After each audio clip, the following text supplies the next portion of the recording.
Hello guys, hello Pisces, welcome dito sa aking channel. Kapalaran 888 guys, welcome. Alamin natin ang weekly tarot reading mo from May 13 hanggang 19, 2024, Pisces. Ito ay general reading, so pwede kang makaresonate. Gamitin mo ang iyong intuition sa panunod.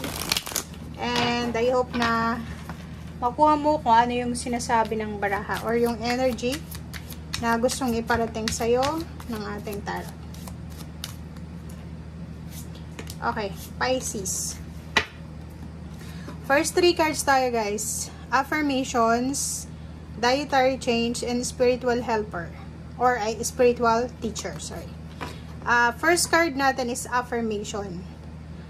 Sa linggong ito, sinasabi ng baraha sa'yo na para maging stable, harmonious yung thoughts and energy mo, 'di ba? Yung halimbawa kung may mga Pisces ditong tinatamad or medyo negative yung energy, para ma-lift up yung thoughts mo and yung energy and ma-attract mo kung ano yung gusto mo, manatiling positibo tayo sa kung ano man na i-affirm natin sa linggong ito.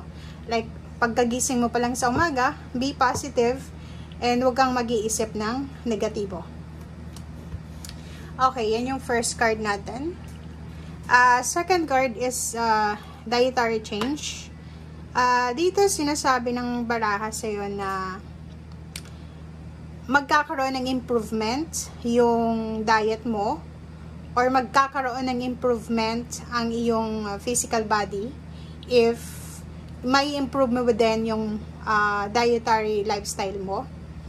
So, parang sinasabi ng barahan na nakadepende sa kung ano yung kinakain mo or kung ano yung ginagawa mo sa linggong ito, yung klase ng buhay na meron ka.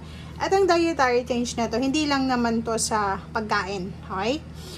Ibig sabihin ng dietary change is physical, mental, emotional, financial. So, sa lahat ng kailangan ng moderation sa buhay mo, ay kailangan mong gawin sa linggong ito. So, in moderation siya. Kung gusto mo ng maayos, stable na mindset, yun na nga, happy, harmonious, stable, secured na puso at isip. Be positive sa katawan, ganun din, umiwas sa tukso ng sobra-sobra, moderation, bisyo, pagkain, anything na negative, kailangan mong i-moderate yan. Okay? Bawasan yung dapat bawasan. Kasi pag sobra, hindi talaga maganda. Next card is a spiritual teacher. Your life purpose involves teaching others about healing and spirituality. So, sa linggong ito, Pisces, sinasabi ng barahan na yung life purpose mo dito sa mundo, kasi may kanya-kanya tayo ng life purpose, diba? So, may iba sa inyo na yung life purpose nyo is yung turuan yung ibang tao tungkol sa healing and then spirituality. And depende yon kung ano yung profession mo or kung ano yung ginagawa mo sa ngayon. Sinasabi ng barahan na makakatulong ito na mga ginagawa nyo sa pang-araw-araw. Like for example, yung trabaho mo, yung business mo, or yung pinagkakaabalahan mo, ay posibleng makatulong yan sa mga tao na nagpa-follow sa'yo or nakikinig sa'yo or nagmamasid sa'yo. So, parang isa kang inspirasyon sa kanila. So, yun. Manatiling positibo kasi maraming mga tao yung nai-inspire sa kung ano yung pinapakita mo or sa kung ano yung ginagawa mo. Okay. King of Raphael. Tuwa tayo dito sa gitna. Okay. So, Pisces, ang nakikita natin dito is meron kang parang confusion. Sa linggong ito, may posibleng decision making ka na kailangan gawin. Okay? Like, dalawa siya, tatlo, or marami siyang decision na kailangan mong gawin. And sinasabi na kailangan mong pag-isipan ito ng mabuti. I-review mo ng maraming beses itong mga detalye. And if ever man, isa ka bang employed or nagtatrabaho ka sa isang company, and isa sa pwede mong maisip sa linggong ito is mag-resign, humanap ng or maghanap ng ibang company, maging self-employed or freelancer, wag mo daw muna tong i-pursue sa linggong ito. Okay? The Chariot number 7, 7-7 din siya guys. So, may kailangan tayong bigyan ng panahon, ng pasensya sa linggong ito. So, huwag tayo maging aggressive, impulsive, maghintay, magpasensya. Archangel Metatron, the Chariot, success to diba? Success, victory. Sinasabi na sobra-sobra kang determinado and sobra-sobra kang career-oriented. Okay? Maraming mga pagbabago sa career mo, sa financial mo, ang posibleng mangyari sa linggong ito.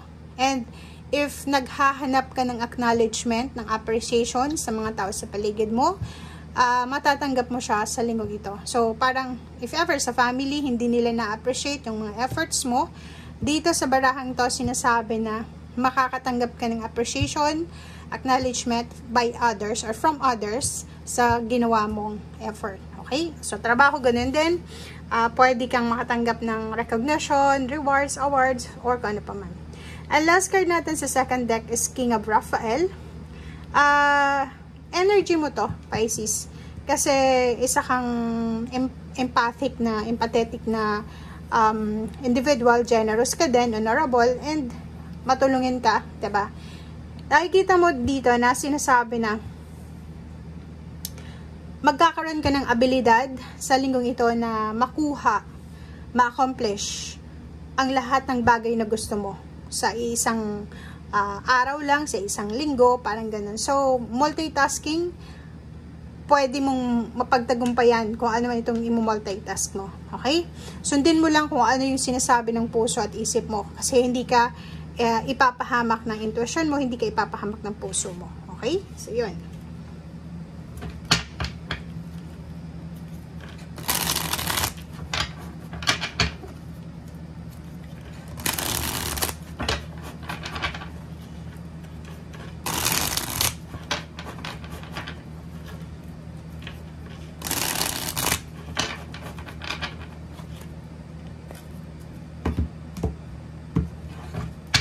Okay, Pisces.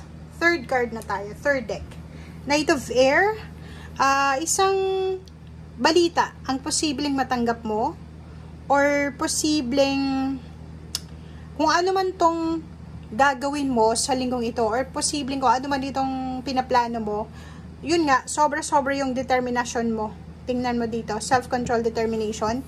Sobra-sobra yung determination mo, yung disiplina sa sarili, motivation na maging matagumpay or mag-succeed sa kung ano man to na ginagawa mo or gagawin mo or plano mo. So, if medyo bata ka pa, nasa below siguro 30 years old, 40 years old, sobra-sobra yung determination mo. Parang sinasabi ng baraha na gagawin mo ang lahat para magtagumpay ka. And Page of Air, ganun din. Sinasabi ng baraha sa'yo na hindi ka na tulad ng dati na impulsive ka, aggressive ka sa mga decision making kasi lahat ng desisyon na gagawin mo sa linggong ito ay talagang pag-iisipan mo siya ng doble-doble. Maraming beses kasi parang nakikita ko sa'yo na marami kang mga decision sa past mo na pinagsisisihan mo sa ngayon dahil sa sobrang pagka-impulsive mo. Di ba parang ang nakikita kasi natin dito, once na masaya ka, nakakapag-desisyon ka ng mabilis na desisyon na hindi mo pinag-iisipan. Once malungkot ka rin, like galing ka sa mga heartbreak or kano pa man, mabilis ka din na mamanipulate ng mga tao sa paligid mo. So, parang yun yung regrets mo ngayon. And sinasabi ng barahan na masaya, malungkot ka man, kailangan mo magdahan-dahan sa kung ano itong decision na gagawin mo. Six of Air, makakaramdam ka ng pag-asa. Punong-puno ng pag-asa ang linggong ito para sa'yo.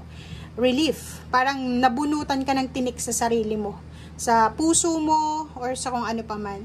So, ang linggong ito is, punong-puno siya ng pag-asa, punong-puno siya ng new beginnings. Diba? So, parang nakikita natin dito na may pagkakataon ka na simula sa linggong ito na maka-move on sa mga past issues or past events na sobrang toxic na sa paligid mo, sa puso mo, sa physical or sa intellectual or sa psychological or financial.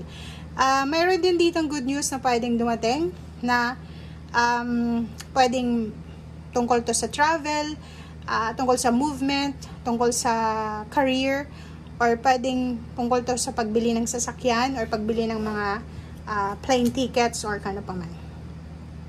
So yun na nga, may iba dito na nagnenegosyo siguro kayo, 'di ba? May iba na negosyante na posibleng magkakaroon sila ng bagong idea or ideas kung marami, kung ano yung ininegosyo nila. Or yung iba lilipat ng lugar kung saan sila nagnenegosyo. And last two cards natin is for fire. Wow, and education, focus details. If ever na working ka, or if ever man na unemployed ka, nakikita natin na sa linggong ito, sobra-sobra yung focus mo sa ginagawa mo. Kung naghahanap ka pa lang ng trabaho, sobrang, ang nakikita natin dito is, hindi ka titigil talaga hanggat hindi mo nakukuha kung ano tong minamanifest mong trabaho. Nakafocus ka focus ka sa detalye. Yung iba din, kung may trabaho ka na, sobra-sobra yung atensyon na binibigay mo sa trabaho mo. Wala kang sasayangin na oras sa linggong ito. Kailangan mong tapusin ang dapat tapusin, kailangan mong gawin ang dapat gawin, hindi ka dapat magkamali. And nakikita natin sa trabaho, sa usaping financial, may prosperity, may abundance, may celebration, and kontento ka sa kung ano ito. Okay? Stable, walang masyadong problema sa trabaho, walang masyadong problema sa relationship. May mga movements, may victory in success. So, walang dapat kang ipag-alala sa linggong ito. Okay? Thank you guys and see you again. Bye!